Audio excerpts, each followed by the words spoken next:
Olá, Júlio. Sim, menina. Cá estamos em fim de semana com o Amor é, como Em sempre. 33 rotações. 33 rotações, o que quer dizer que temos mais tempo. Aliás, devo dizer que qualquer tema que venha a ser por nós escolhido durante a semana podia dar, como se costuma dizer, pano para mangas, não é? Nós é que nos temos que conter e não ir por ali fora, não é? Sim, porque senão o fim de semana passa a ocupar a semana toda. Não dá para isso. Mas sim, madrugada de sexta para sábado e ao domingo de manhã temos tempo para olhar com outros olhos e com outros ouvidos para um tema que nós escolhemos, e neste caso foi uma interessantíssima entrevista de Pilar del Rio ao Expresso, à Alexandra Carita e à Luciana Leiderfarb, com fotografias já agora do João Lima, que não se vêem aqui, mas que nós fazemos questão de dizer da autoria.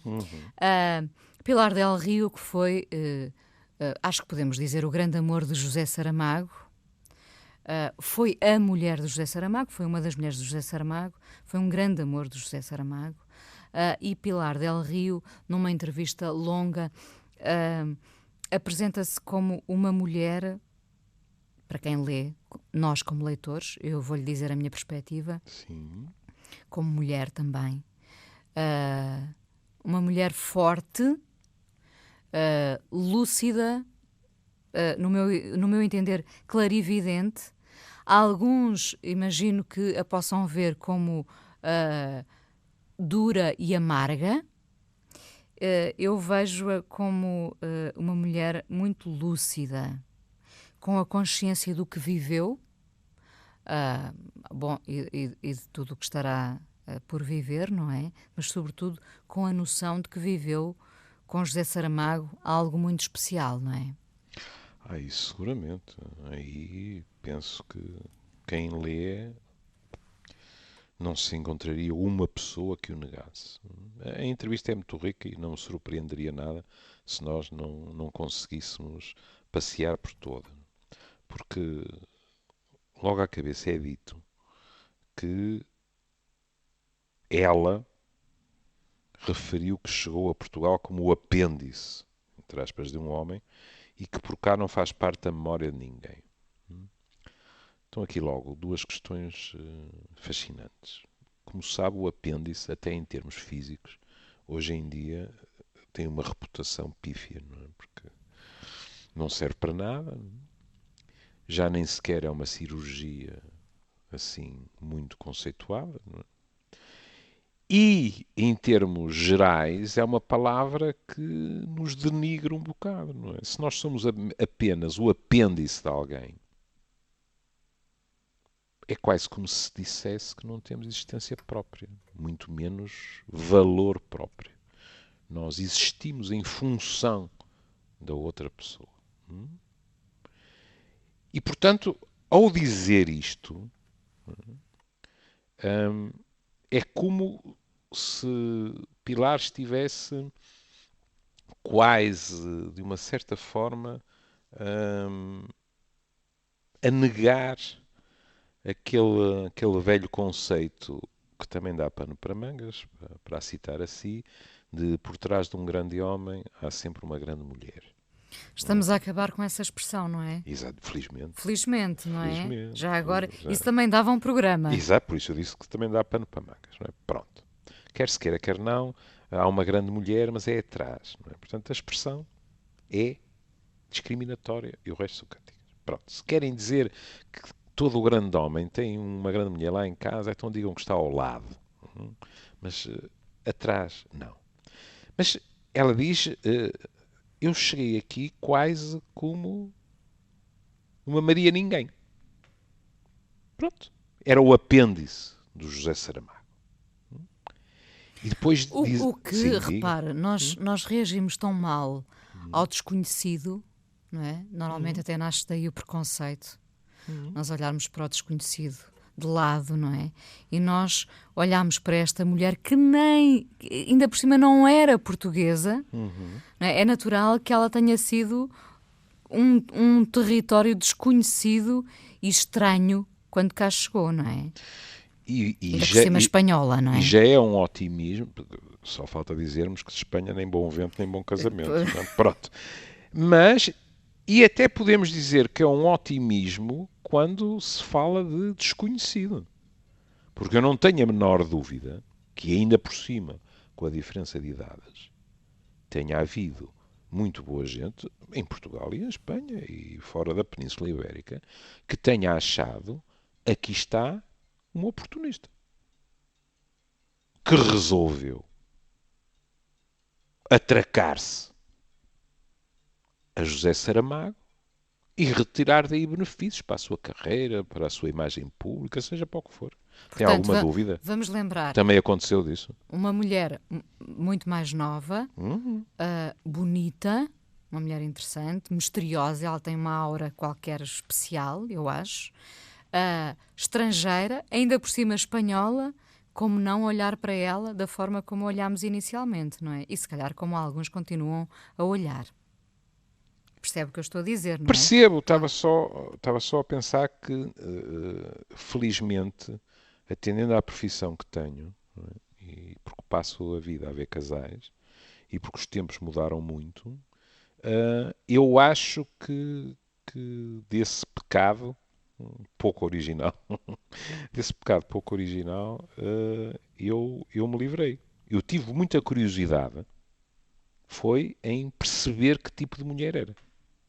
Agora, não tive realmente a fantasia eventualmente da megera que está a tirar partido do homem muito mais velho. Não, pensei assim, como é que ela será? Ou, se quiser, e aqui está uma formulação um bocado machista, ou discriminatória, que é pensar assim, ora, como será a mulher por quem o Saramago se apaixonou? Como compreende, é discriminatória, porque a outra face da moeda é porque é que ela se apaixonou pelo Saramago. Lá porque é um grande escritor, não é obrigatório que ela se apaixone por ele. Não é? Pronto. Depois, a questão de não fazer parte da memória de ninguém é uma frase extraordinária, sabe? Porque a nossa imortalidade, como eu digo muitas vezes, a nossa imortalidade laica depende da memória dos outros. E a memória constrói-se ao longo dos anos, ao longo da convivência, ao longo das cumplicidades. E, portanto, uma mulher que chega, penso, aos 40 e tal anos, a Portugal, na realidade, não tem um passado em Portugal. Não o viveu e, portanto, não existe na memória e no imaginário dos portugueses, em sentido lato e em sentido estrito. E, portanto, ela diz, eu não fazia parte, e, de certa maneira, diz ainda no presente, eu não faço parte da memória de ninguém. É uma desenraizada, se quiser. Ou, se quiser pôr de outra forma, felizmente exagerada, hoje em dia, é como dizer, as minhas raízes neste país limitavam-se a José Saramago. De resto, eu era uma marciana, de certa forma.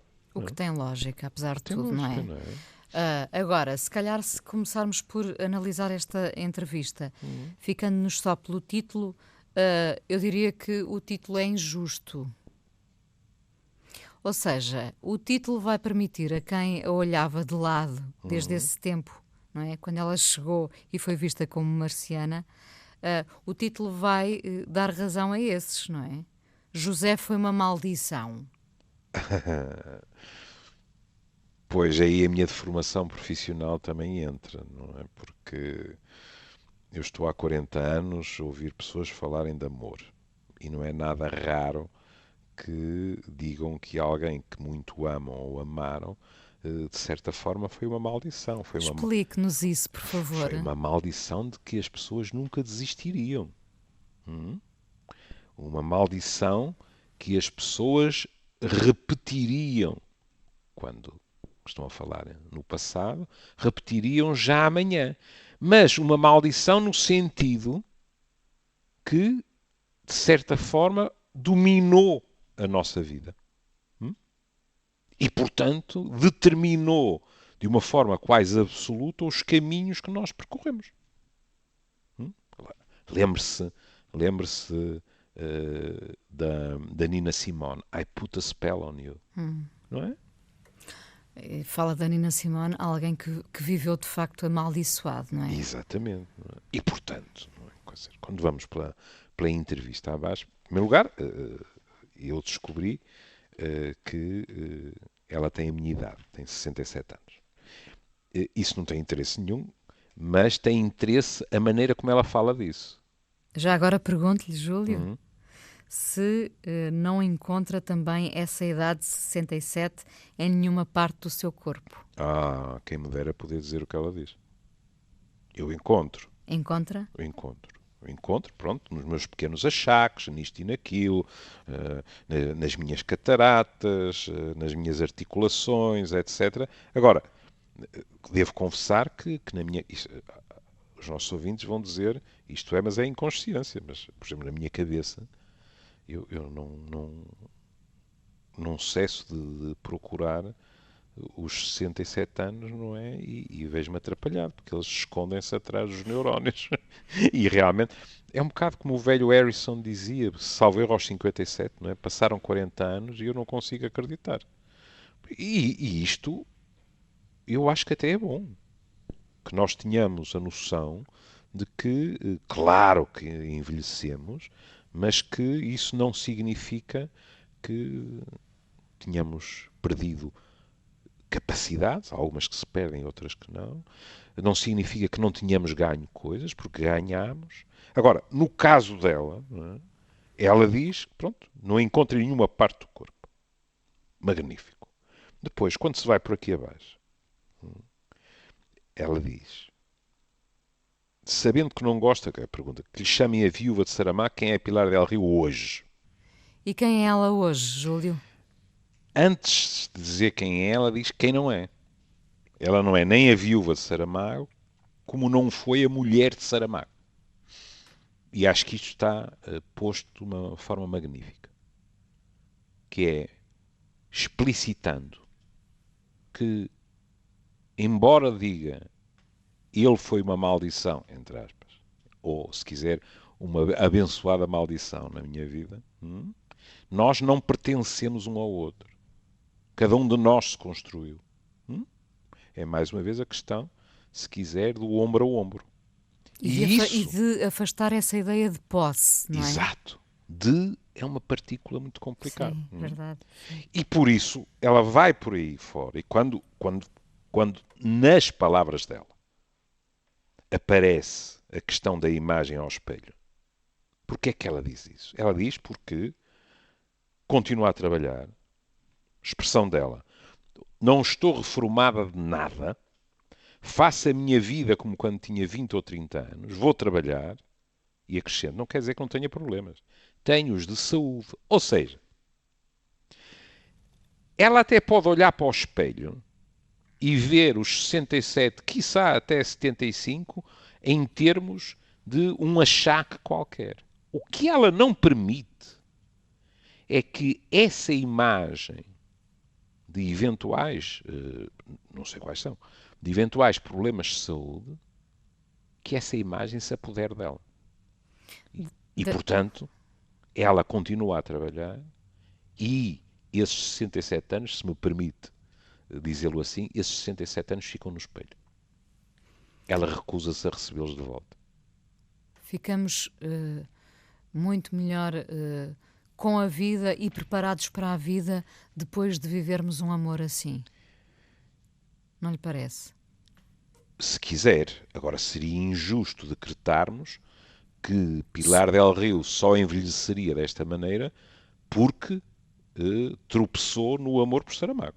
Bom, podia ser por Saramago, como podia ser por outra pessoa. Como poderia não ser. O que eu lhe estou a dizer é, quando nós, no fundo, quando nós fomos amados, podemos seguir o nosso caminho de maneira diferente. E daí também aquilo que alguns veem como dureza, pessimismo, eu vejo como lucidez de alguém muito preenchido, porque o amor também tem essa capacidade de nos preencher, não é? E de olhar para a vida que se segue, a vida que está à nossa frente, de uma outra maneira, Sem dúvida. mas de coração cheio. Isso é Estava, importante. estava apenas a salvaguardar que há pessoas que não tiveram a felicidade de viver um grande amor e isso não significa que não possam dizer a mesma coisa que ela diz quando olha ao Sim, espelho. Não é? tem Pronto. razão, sim. Agora, se quiser, pessoas como ela e aqueles de nós que tiveram essa sorte de viver esses grandes amores e de se sentirem amados e de amar, porque o amar o outro também é uma enorme sensação de riqueza. Eu acho, pelo menos. Às vezes descobrimos capacidades em nós que desconhecíamos. Não vamos negar que isso é um trunfo. E depois, por aqui abaixo, questão. Não sente que abdicou de uma carreira? E ela diz, bem, mas eu envolvi-me num projeto com Saramago. E é curioso que ele disse-lhe que, para o fim da vida dele, ela estava a voltar à sua antiga profissão de jornalista. A contar, a dizer, a compor, é quase como fechar o círculo. Ela diz, se calhar estou de volta ao projeto inicial da minha vida. E há aqui outra frase que me agrada muito. Porque ela diz que é hoje o seu trabalho, é a fundação, que além dela tem gente entre os 30 e os 40 anos, e ela é uma mulher, e agora repare nisto, que não quer morrer numa decadência ostensiva. Bela frase. Pois é. Como é que se combate essa eventual decadência? Vivendo, não é? Exato. Contrariando. E decadência, embora, como é evidente, a palavra decadência tem uma conotação desagradável. Mas todos nós decaímos nas nossas capacidades. Mas ela acrescenta-lhe um adjetivo muito belo neste contexto.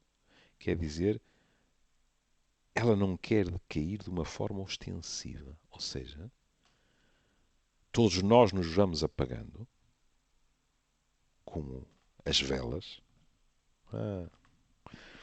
Belo romance. As velas ardem até ao fim. Sandor Marai, não é? Exatamente. Um dos romances da minha vida.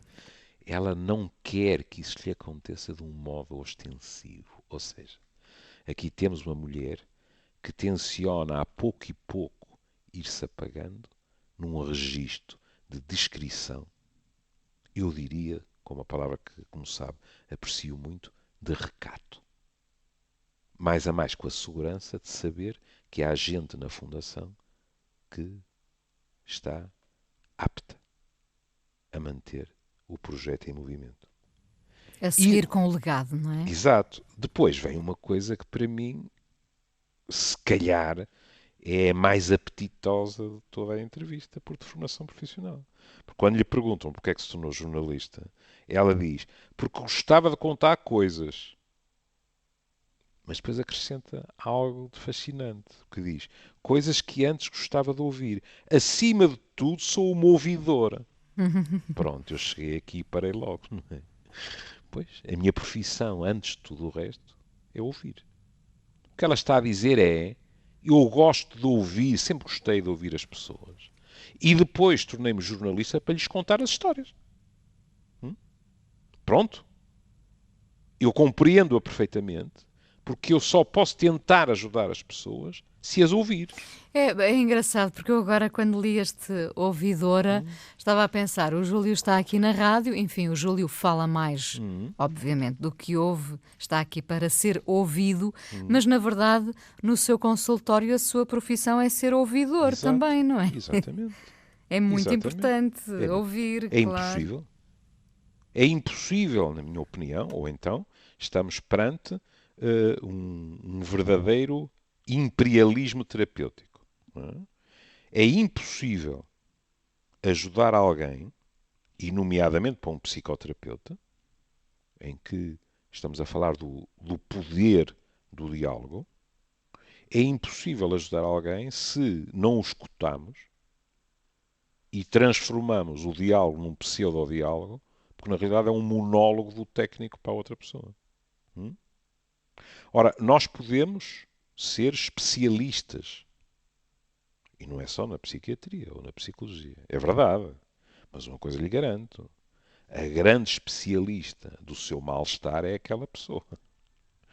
E, portanto, se nós não a escutamos, perdemos informação da mais diversa que vai tornar mais eficaz a nossa intervenção, porque nós nos aproximamos, ninguém chega lá completamente, mas nós nos aproximamos mais do que é, não a dor física, mas o sofrimento psicológico daquela pessoa.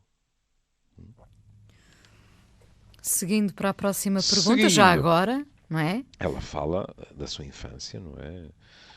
Fala de Franco, fala de Espanha, fala daquela claustrofobia que se vivia. Não é? E nós conseguimos imaginá-la já como uma mulher muito nova, mas muito independente, não é? Ela diz que com a mesma naturalidade aceitou fazer a primeira comunhão e aceitou deixar de ir à missa. Ela inclusive fala da última vez que se foi confessar. E o padre perguntou se ela já tinha acabado e ela respondeu que sim, mas que havia coisas que não ia dizer. Estou a citar, não ia confessar o amor, nem que estava com o homem que escolhi, o meu primeiro marido. Sendo que Pilar começou por casar pela igreja, não é? E batizar inclusivamente o filho. É verdade. E explica o que não é nada raro, que o fez não por convicção pessoal, mas para satisfazer a família. Nomeadamente a mãe. Ela diz, filo para não dar um desgosto à minha mãe, que vivia uma guerra civil e não tinha de suportar as iras do meu pai, ou seja, já tinha que lhe chegasse. Já agora percebe, Júlio, Júlio é agnóstico, não é? Sou... Mas percebe este tipo de cedências no sentido de Percebo. vamos minimizar as chatices. Percebo. Estamos conscientes, Percebo, sabemos aquilo em que acreditamos. Percebo. Aceito que as pessoas digam assim, mas espera aí, mas então a pessoa que faz isso, no concreto, está a ser hipócrita. Porque não acredita em nada daquilo e está a fazê-lo. Mas também aceito que a pessoa, para não magoar outros que ama, para, inclusivamente, não magoar aquele ou aquela que ama, que quer casar pela igreja, etc., que a pessoa ceda. Agora, vou-lhe chamar a atenção para um aspecto que provavelmente já notou. É que a própria hierarquia, hoje em dia, está cada vez mais atenta a isto. A hierarquia não gosta, por exemplo, de casamentos religiosos que só são religiosos porque se tornaram acontecimentos sociais. E porque se quer exibir o ritual religioso. De quantos padres eu já ouvi dizer isso, que se lhes cheira que é isso que está a acontecer, dizem não, pura e simplesmente. Porque, na realidade, se quiser, nós estamos com o discurso centrado em quem decide casar ou não casar. Mas para a Igreja, perdoará-se o termo é forte, isto é uma vigarice moral que se está a fazer. Está-se a utilizar um ritual que é importantíssimo para a Igreja, por vaidade pessoal, por exemplo. E qual é a diferença dessa vaidade momentânea para um divórcio que acontece um ano depois de um casamento feito na igreja e que partia com muitas convicções? Bom, mas cuidado, quer dizer, eu não estou a dizer porque alguém casou sem acreditar no ritual que estava a praticar, que aquele casamento não dura 60 anos. O que eu estou a dizer é que aquela pessoa, pelas mais variadas razões, essa da vaidade e do espavento, acho que é a pior. Em contrapartida, viu como eu fui meiguinho ao dizer, mas às vezes é para não magoar a avó, a mãe, etc. Pronto, a pessoa... Lá está, entramos nesse jogo de cedências. Exatamente. Sim. Há outras pessoas que dizem por isso mesmo não cedo. Bom, no caso dela, ela de facto cedeu, não é? Ela cedeu, mas depois veja no fim dessa resposta como ela acaba por ter uma formulação que é uma formulação muito dura. Ela diz, se há um Deus, ele vai perceber que tudo o que inventaram à sua volta é uma merda. Quero que haja um Deus para lhe pedir contas sobre o que fez aos seres humanos, vírgula, às mulheres. Isto é muito curioso. Porque aqui, imagine, o agnóstico vai sair um bocado em defesa de Deus. Porque tudo o que foi feito em nome de Deus às mulheres foi feito por homens. Portanto, é assim. Não, não, que engraçado, tem razão. Não é? Ou seja, tem que defender Quem, Deus para atacar o homem, não é? pois, quem é que nos O dá o homem, neste direito? caso, Pronto, os homens, não porque é é? que eu digo que isto é um bocado esotérico, sendo eu agnóstico, não é? Portanto, como eu lhe digo sempre, tem aqui um agnóstico que, se tiver que escolher, em frente a um pelotão de fuzilamento, dizer, mas é crente ou é ateu? Diz, não acho justo, mas se tenho que escolher, então eu inclino mais para ateu do que para crente. Pronto, tudo bem. Mas que tem que dizer assim, mas se Deus existe, não é porque não é só o que foi feito às mulheres.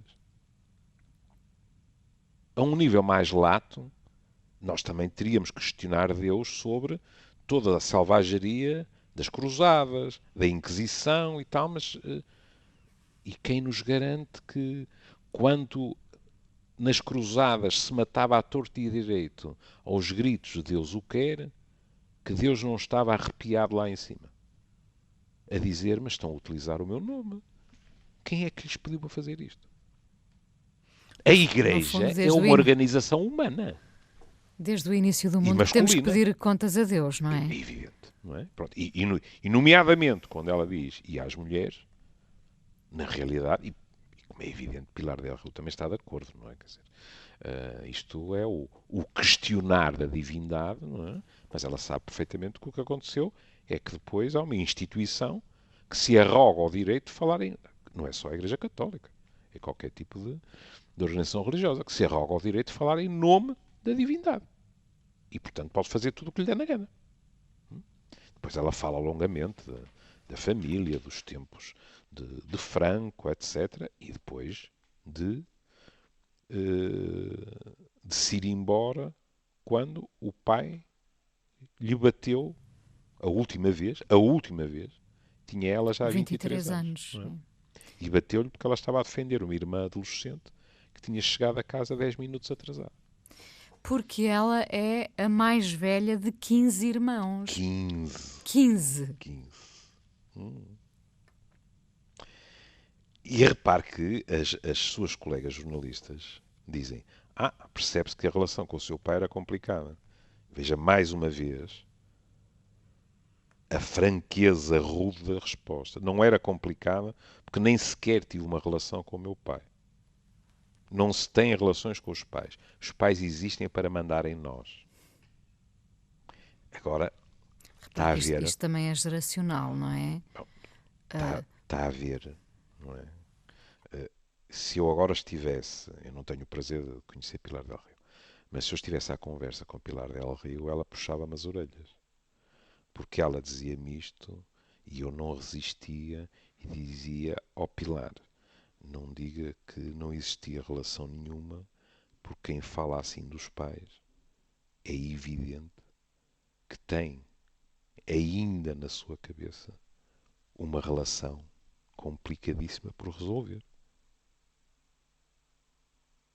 Mas sobretudo, Júlio, eu falo-lhe do fosso entre gerações, não é? De mulheres como a Pilar, que passaram a ter um pensamento e uma voz própria. Não quer dizer que as mulheres anteriormente não o tivessem, não é? Mas que ergueram uma espécie de muro contra, sobretudo, os pais homens, não é? Mas veja a descrição. Os pais existem para mandar em nós. Claro. Não é? Com esta visão da parentalidade que existiu, ou da paternidade, melhor, não é? Porque ela ia à mãe, da paternidade que existiu na casa dela, realmente, a relação que existiu, o que é que foi? Foi uma relação de poder. Até uma determinada idade, presumo eu, o pai impôs a sua vontade, inclusivamente pela violência física, e numa determinada altura ela cortou. Depois, como ela era a mais velha, ela vai dizer, o que é clássico, que, sob certos aspectos, ela foi obrigada a exercer uma determinada parentalidade, ou partilhar com a mãe as responsabilidades, as tarefas diárias, tudo aquilo que tinha a ver com os irmãos mais novos. E repara como ela também fala da mãe. Isso vai ao encontro do que a Inês dizia, em termos de estereótipo. Ela diz, o meu pai era um tipo singular. Foi frade dominicano, depois aviador e agente de seguros. E acho que ela não está a exagerar nada, se isto não é singular, esta trajetória. Frade dominicano. Uma pessoa pensa, pronto, e depois apaixonou-se por alguém e casou. Não, não. Claro que casou, mas a seguir o que vem é aviador. Ou seja, passa da instituição religiosa para os ares, e depois agente de seguros. Que é realmente uma evolução curiosíssima, não é? Porque, por exemplo, aviador, uma pessoa pensa, o espírito de aventura, etc. Agente de seguros, uma pessoa tem uma sensação, isto é mais rotineiro e tal. Bem, mas o pai realmente, enquanto a mãe, veja, a minha mãe submissa, e agora aqui há uma coisa muito curiosa, porque ela não diz que a mãe se tinha que defender só do pai. Ela diz, entre aspas, cuidado, entre aspas, tinha de se defender de 15 filhos e do marido. Era uma mulher extraordinária. O que ela está a dizer é uma mulher que aguenta um marido que era violento, patriarcal, etc.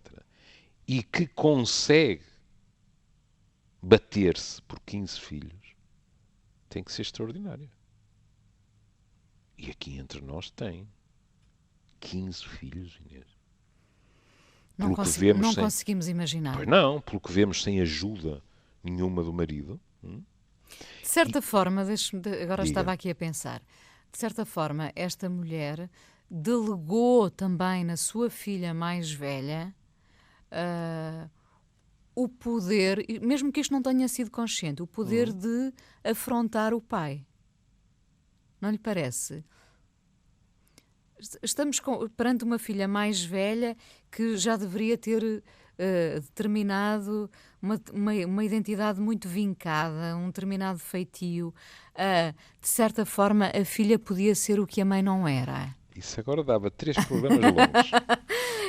Ou seja, se as mães o fazem conscientemente ou não. Aí está. Neste caso não sabemos, não é? Não fazemos a mínima ideia, não é? Podemos perguntar-nos como é que esta mãe, entre aspas, assistiu a isto. Porque muitas vezes acontece que assistem com uma enorme ambivalência, que é, por um lado, com muito medo pelo que pode acontecer. Às vezes, não se atrevendo a contestar de modo algum a autoridade do marido, mas há uma corrente subterrânea que se revê naquela filha, que faz aquilo que ela não consegue fazer. Muitas vezes, vou mais uma vez ao encontro do que a Inês dizia, até por razões culturais. Mas o outro sentido também é muito interessante e dava outros 3 programas longos, que é uma filha que faz isto, ou um filho, isto poderíamos estar a falar de um rapaz, mas uma filha que faz isto, repare que ela diz a minha mãe é uma mulher extraordinária. E, portanto, aqui, aparentemente, não há ambivalência nenhuma no discurso em relação à mãe. Mas há filhas que, ao fazerem isto, consciente ou inconscientemente, guardam algum ressentimento por aquela mulher que as deixou sozinhas naquela tarefa. E que não ajudou. Percebe? Claro que percebo. Sim. E que foram as filhas sozinhas que tiveram que erguer a sua cruzada contra os homens, de certa forma. E encontramos casos desse tipo, entre aspas, de traição terríveis, por exemplo, nas questões de violação, nas questões de abuso sexual pelo pai, etc., em que a mãe não acredita na filha. É a última das traições. Arranja-se coragem para denunciar e depois a mãe diz não. estás a mentir, isso é inventado. Para proteger o agressor. Neste caso, parece que estamos perante duas aliadas, não é? Claro. Só que uma delas, uma aliada clandestina, não é? A mãe era submissa. Mas provavelmente havia partes dela que pensavam, olha, a minha filha consegue bater-se. Mesmo assim. Não é? O que é muito curioso é que depois, e a pergunta é bem metida, tentou ser diferente como mãe. E ela diz, para que não haja dúvidas, fui uma má mãe, porque sempre pensei que seria a vida a educar o meu filho e não eu. Nunca pensei no que queria ser como mãe, tinha outras coisas que fazer. Está a ver, pronto, já sei que Pilar del Rio é uma pessoa numa franqueza desarmante. Mas está a ver, mesmo assim, a diferença em termos culturais em, eu ia dizer meia dúzia, não, nem sequer é meia dúzia, em poucas décadas. 40 anos. Em 40 anos. E estamos a falar de uma mulher mãe de um filho, não é? E olhando para trás, tendo como exemplo uma família com 15 filhos, não é? É. Da qual ela era a irmã mais velha.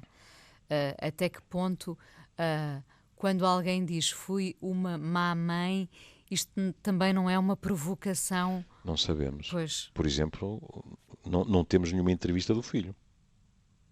O filho podia dizer, isto é um exagero da minha mãe, um psiquiatra acrescentaria, isso é culpabilidade inconsciente da parte dela, porque não lhe dedicou tanto tempo como achou que devia, e portanto define-se como uma má mãe, mas na realidade não interessa. Ela diz, no fundo, eu tinha outras coisas que fazer, e portanto, ele cresceu um bocado, se quiser, ou Deus dará. Mas é difícil uma pessoa aceitar que a relação não está lá, porque repare, quando a questionam sobre o filho e dizem o que é que faz, e ela diz, é uma história linda. O meu filho estava a viver na Argentina, pois detestava a ideia de estar num país onde tivesse de se relacionar com o José ou comigo. Portanto, o que ela está a dizer é assim, eu fui uma má mãe e ele também não me perdoou. Não me queria ver nem pintada. Nem a mim, nem ao José.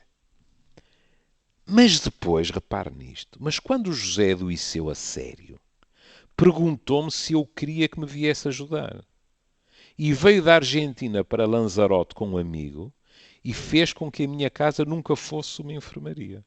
Ficaram até ao dia em que o José morreu. Neste momento está em Lanzarote a fazer visitas guiadas à casa todos os dias. Ou seja, acabou por ser enorme a ligação entre eles, não é? Nem mais. Ou seja, quando este homem vê a mãe metida numa alhada em que todos nós, de uma forma ou de outra, acabamos metidos. Ou seja, a doença, a incerteza, a dor, etc., ele corre imediatamente para o pé dela. Aliás, mais do que isso, para o pé deles. Dos dois, claro. E hoje, é muito curioso, porque se Pilar é o maior garante da memória de Saramago, ele está a fazer a sua parte também. Ele está lá a fazer as visitas guiadas. Uma pessoa pode dizer assim, quem é que obrigava a isso? Ele está a ajudar a preservar essa memória. Exato, não é? Ele vinha, já era digno de encómios com esta descrição da má-mãe, vinha a ajudar a mãe naquela fase má e depois ia à sua vida, de vez em quando vinha a visitar, disse, não. Ele entrou para o barco. Estão no mesmo barco. Exatamente, estão no mesmo projeto. Júlio, eu vou-lhe pedir, se calhar, porque estamos nos 5 minutos finais. Não podemos continuar para a semana. É isso, ia-lhe pedir justamente que continuássamos para a semana, porque esta entrevista é riquíssima, da Pilar del Rio. Agora, queria deixar-lhe para uma espécie de última pergunta e que pode ser já o mote para o próximo programa. Sim.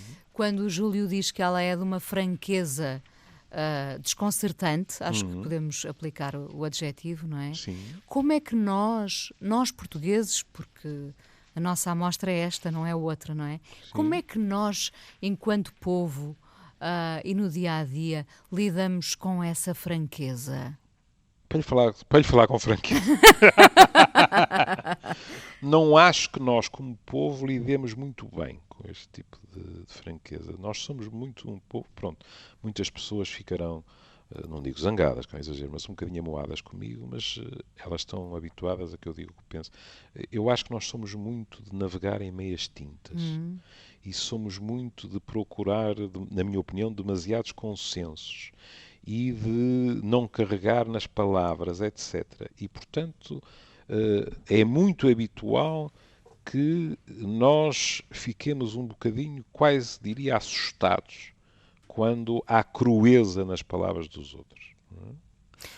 E se estamos a terminar, há uma coisa que eu queria dizer, é que, voltando ao início, quando ela diz, eu vim para aqui e sou uma pessoa sem memória, eu gostaria de dar um presente a Pilar del Rio utilizando palavras de Saramago que ela conhece bem melhor que eu. O Saramago escreveu: fisicamente habitamos um espaço, mas sentimentalmente somos habitados por uma memória.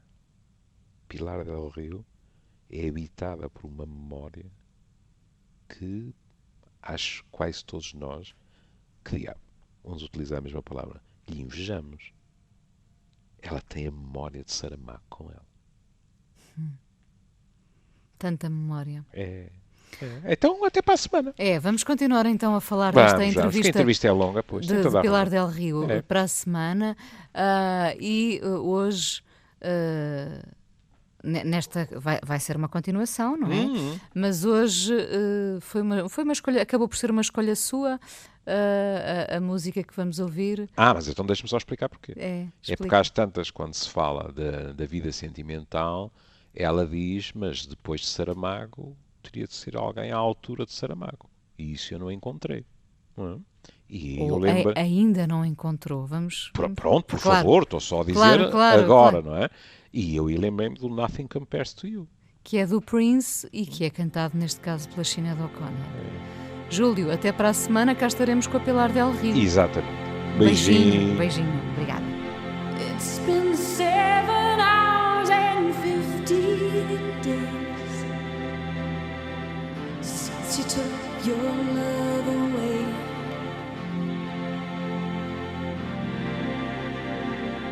I go out every night and sleep all day since you took your love away.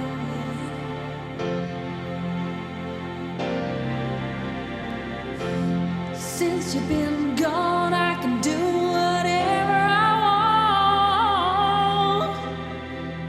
I can see whomever I choose.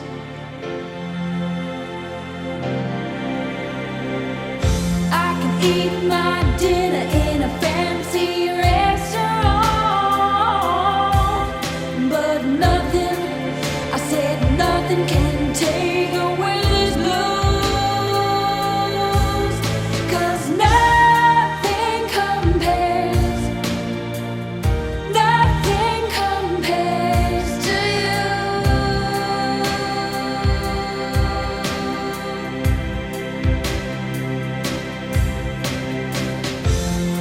It's been